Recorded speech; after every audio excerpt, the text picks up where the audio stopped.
Hello and welcome back to another Gubba vlog on the Gubba Homestead. I'm Gubba and I'm a first-time homesteader following in the footsteps of my homesteading forebears. My great-grandparents homesteaded, and so I am going on a similar journey right now and learning everything, and in the process of that we're going to be prepping the rest of this garden bed for spring. And so before we get started, make sure to subscribe, turn on notifications so you don't miss any adventures. I have another video where I planted my garlic right here, and then on my Instagram story I just went through and added some leaves. And I know that you're supposed to shred leaves before you put them on your compost pile or on the top of your garden, because the shredded leaves compost better than a whole leaf because it breaks it up. There's more surface area for the bacteria to get to and to break down. So I don't have a shredder, so I was just shredding by hand, and that's what I'm going to be doing here too. I have so many leaves. They're mainly over on the other side of my yard right now, so I'm going to have to rake them over, which is fine. But it's getting cold. I need to prep the rest of this bed and just get it done so that I don't have to deal with it in the spring. So as you can see, this bed needs to be weeded. It's not as bad as the other bed that I weeded and made a video of that took me like 3 days. This should, I don't know, knock on wood, take, oh gosh, 10 minutes, hopefully, maybe. Depending on how long this takes, I might just be weeding this garden bed, and then in another video adding leaves, because it is quickly becoming freezing out here. The wind is picking up and I don't know if it's gonna snow. Okay, I just saw a snowflake fly by. It's about to snow, and my hands might fall off, so we'll see. The purpose of this video is to show you guys how I am prepping my raised garden beds for the spring. This is going to take away work that I need to do in the spring, so I won't have to pull as many weeds in the spring. And then also adding the shredded leaves from non-diseased trees. You don't want to add diseased leaves to your garden beds, but adding shredded leaves from non-diseased trees is a brown compost. It's going to make the soil thick with nutrients and teeming with worms. There's already a ton of worms in there. But then on top of that, another added benefit of adding leaves or some type of topper to your garden is to protect it from erosion, wind, which I get a decent amount of wind here. So I want to protect the soil and make sure that it's not flying away in the wind and eroding. And I topped my garlic with this to keep the garlic safe during the winter. There's going to be snow, wind, you name it, dogs running in here. So I want to protect the garlic that is in the ground. You can also do a cover crop. I won't be doing cover crops this year. I'm a little bit late to the game. I just moved here, so I'm just trying to do as much as I possibly can.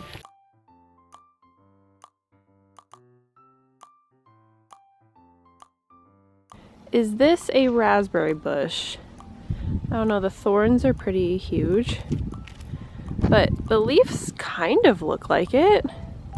So I might just leave that.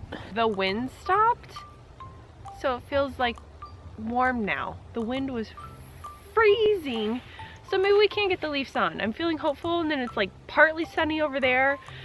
The mountains are like really scary if you've ever seen or like read or seen Lord of the Rings, but like the misty mountains.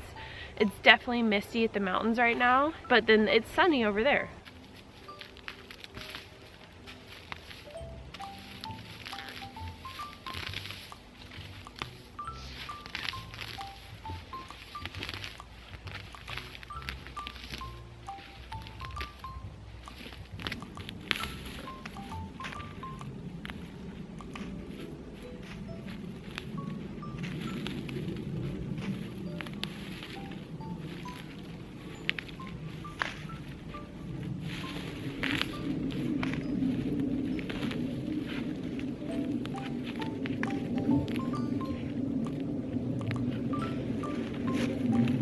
So all of the weeds and grass and everything that I pulled from the bed, I just threw it here, and so it'll just decompost or compost in place. Decompost, oh my gosh. It'll just compost in place around here, make the soil nice. Eventually I'm going to build more raised beds, not as high as this probably about half as high, and then utilize the soil. Can somebody tell me what these are? I want to say they're raspberries. They'll focus. Kind of looks like raspberries, but I left them. Might be blackberries maybe, because I have blackberries in the bed next to this. So I have this pile of leaves I'm gonna rake over to that bed right there, and then I'm just gonna shred them to the best of my abilities with my hands and some clippers I have, and we're just gonna cover the bed. I might need more leaves than this, but I'm just gonna rake them over right now.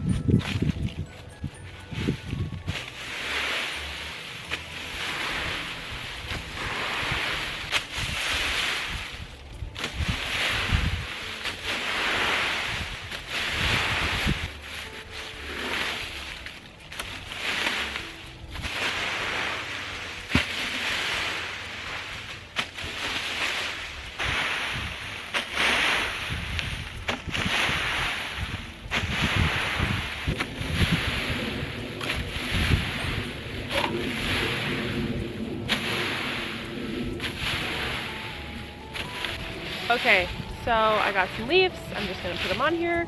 Simple as that. They'll compost over the winter and they'll keep my garden safe, so that's cool.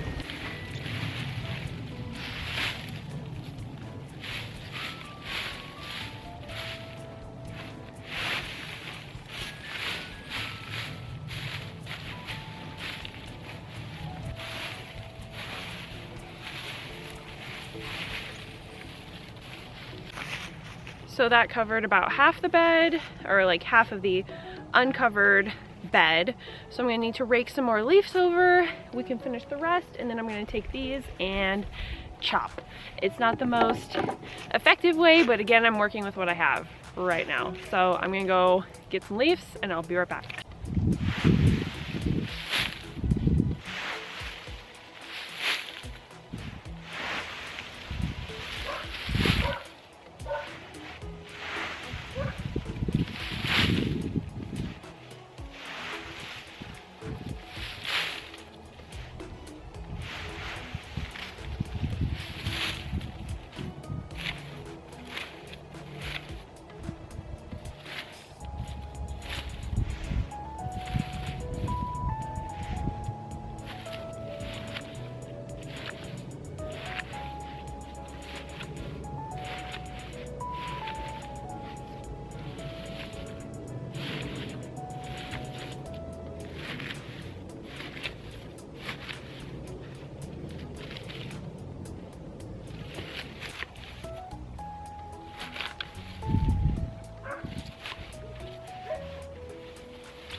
Okay, so we are all done. I pulled all the weeds from this bed. This bed is prepped. I put the leaves on, and as you saw, I shredded them by hand or with my clippers, but it was like therapeutic. I needed that. It was really nice to just like listen to a podcast and just sit and just like tear up leaves. Oh man, I forgot how much I like that. When I go on hikes and stuff, like I'll shred dry leaves and stuff with my hands because it's just relaxing. But I am excited to finally have this done. I have one more garden bed I want to prep, and then I still want to put leaves on my berry beds. I have a raspberry bed and a blackberry bed, and you want to put 2 to 3 inches of mulch around shrubs and 5 to 6 inches of mulch around trees. And I have so many leaves, so it's nice to just rake them up and be able to use them for something else, to use them as a compost and supply nutrients and just keep that circle going. I am so excited. I can't wait to plant in this next year. I'm going to be building more beds, but I'm going to be building them different directions. Anyways, I have this huge area that I'm going to be planting for my garden, and I'm so excited. Thank you so much for coming along with me and just watching, and this was actually relaxing. I really needed this. Make sure to subscribe and turn on notifications. Don't do anything a Gubba wouldn't do, and thank you for coming along with me. Gub gub.